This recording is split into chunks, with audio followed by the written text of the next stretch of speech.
nationale par le ministre des Finances. waaw man de rapport bi xanaa boo xoolee da ngay xam ni en fait tey jii état bi bu demee bay nëbb dara ça veut dire que tey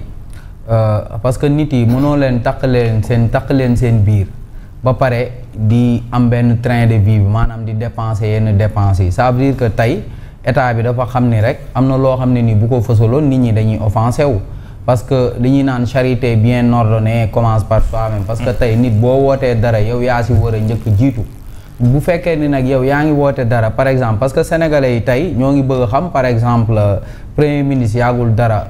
utiliser woon na fi ay jet privé dem bu ma juumul Chine la demoon xaw ma yan dëkk la demoon def na fi ay voyage ak yooyu sénégalais yi bëggoon nañu xam loolu lan la coûter au contribuable sénégalais. Oui, absolument. Sénégalais yi bëgg nañu xam comme ni nga koy waxee mooy fonds politique yi lan lay coûter au contribuable sénégalais ñaata lañ ci dépensé. Sénégalais yi bëgg nañu xam tamit assemblée nationale seen budget bi nga xam ne nii nattal nañ leen ko actuellement lan la coûter au contribuable sénégalais est-ce que effectivement marché oto yeeg yooyu donc pour xam. En 6 mois ñoom lan lañu dépensé est-ce que seen moitié budget lañ dépensé est-ce que quart budget bi lañ dépensé donc loolu noonu yëpp sénégalais dañ ko soxla xam léegi nag da ngay gis ni parce que rapport trimestriel la rapport bi boo xoolee on est au mois de août daanaka fin août daanaka boo xoolee rapport bi c'est rapport deuxième trimestre donc au mois de juin lay jël ba mois de juin donc boo xoolee sax di nga gis ni rapport bi am na un peu de retard ça veut dire que c'est ça est-ce que gars yi je sais pas qu'est-ce qu'ils sont en train de cacher parce que état bi moom boo xoolee xam nga ni am na lu ñuy nëbb parce que maa ngi ko fi doon wax par rapport au bulletin statistique de la dette ñoom am na lu ñuy nëbb léegi avec cet état là est-ce qu'on peut tey jii ñun chiffres yi nga xam ne nii ñoo ngi ñu koy jox est-ce que mën nañ ci base mën nañ ci fier wu carrément jàpp naa ni tey état bi moom lenn rek moo mën a tax tey nga xam état bi lan la ñu dépensé tout au long de leur magistère mooy la loi de règlement parce que te loolu mooy en fin d'année ñu dem yóbbu ko au niveau de l'Assemblée nationale ñu ne budget bi lii lañ leen nattaloon ci budget bi lii lañ ci mobiliser ay recettes ak yooyu lii lañ ci dépensé loolu Cour des comptes moo koy def parce que boo xoolee seen rapport yi boo xoolee ba ci biir da ngay gis loolu da ngay gis ni en fait y a pas amul benn dañuy woote transparence mais transparence boobu sax boo xoolee ba ci président kii bi ngay wax mooy loi yi ñu wax parce que tey jii ban intérêt nga am bu ne président de la république buy entrer en fonction ne def déclaration de patrimoine te buy génn bu doonatul président du ko def kon ban intérêt la am parce que tey Diomaye mënuñu ne Badiambal laa dégg mu koy wax ne Diomaye il a 11 milliards de fonds politiques mais 11 milliards de fonds politiques yooyu normalement président de la république bu demee ba magistère am jeex mais waroon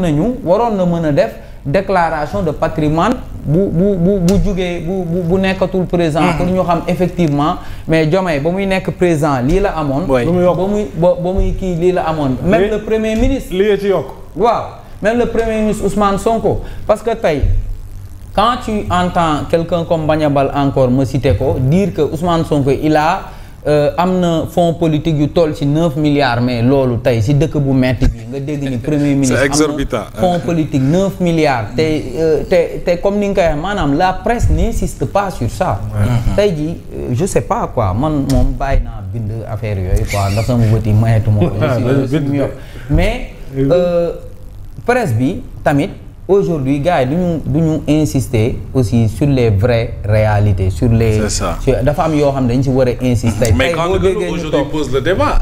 Grande Gueule pose le débat waaw non ñun moom waxuma ñun je parle la presse écrite parce que de manière générale parce que man je m'attendais à un papier tey boo xam ne nii tu reviens sur Amadou Ba lan la man Amadou Ba am na ku ma ne woon amul fonds politique am na ku ma ko wax kenn ku ko jege c'est à vérifier tey nga dem xool Amadou Ba ancien premier étant premier ministre oui étant premier ministre am na ku ma wax loolu les premiers ministres ont leur fonds politique non mën nañ ko bañ a am na xam nga am na président yoo xam ne du ñu bëgg seen premier ministre am fonds politique parce que y a toujours eu cette dualité là au sommet de l'État ça on peut le comprendre yaa ngi dégg si on creuse parce que yow gis nga président yi fii boo amee premier ministre mu commencé fort rek nga tegee ko ñu ne donc c'est ce qui serait intéressant aujourd'hui waaw c'est à vérifier mais. Ce serait une exception quand même mais tous les premiers ministres ont eu droit à des fonds. mais quand même man je vais mener mon enquête. par rapport à ça mais tey ce qui serait intéressant tey doyen mooy tey. nga xam avant Ousmane Sonko c'était Amadou Ba je pense. Amadou Ba moo fi nekkoon. ay Amadou Ba. ay comment dire le premier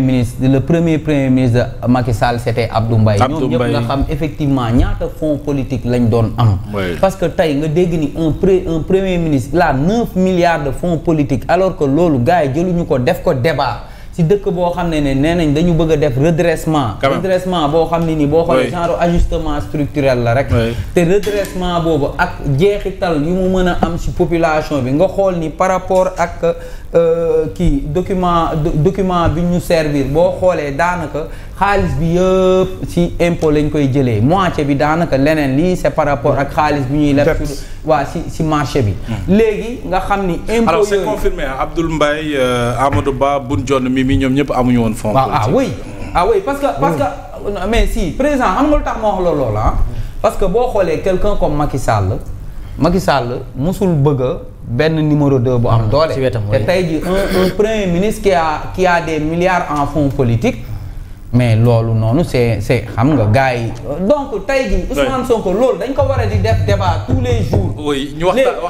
parce que yow tey ji tu peux pas nous dire tey serrer la ceinture nga am 9 milliards de fonds politiques quand même te nee nag ñooñu ñoo jubul woon ñi amul woon fonds politique lañ ñi ñoo dëng ñii am fonds politique ñu ne ñoom ñoo jub mais loolu ba pare les gens n'insistent pas sur ça donc ce serait intéressant tey que ñu am des explications de la part du premier ministre. parce que tey li wër mooy amul benn premier ministre Macky Sall bu amoon fonds politique. Oui man loolu lañ ma wax c'est ce qu'on m'a dit donc c'est extrêmement grave ce qu'on voit dans ce pays là te man Sénégal j'ai peur pour ce pays là quoi. parce que y a de quoi doyen ni nga koy waxee nit ñi ñoo ngi souffrir. y a de quoi salaire yi wàññeeku na nit ñee ngi souffrir tey nga dégg yenn yi ba pare ñu dem ba. ay institution yoo xam ne nii ñoom ñoo doon woote transparence tey di nëbb li nga xam ne nii c'est dommage ko donc alors c'est-à-dire li ma ci bëgg a yokk mooy Sénégal tey mënuñu voter démb woo député yi ñuy voter ay loi pour renforcer la transparence au même moment ñu bëgg a bàyyi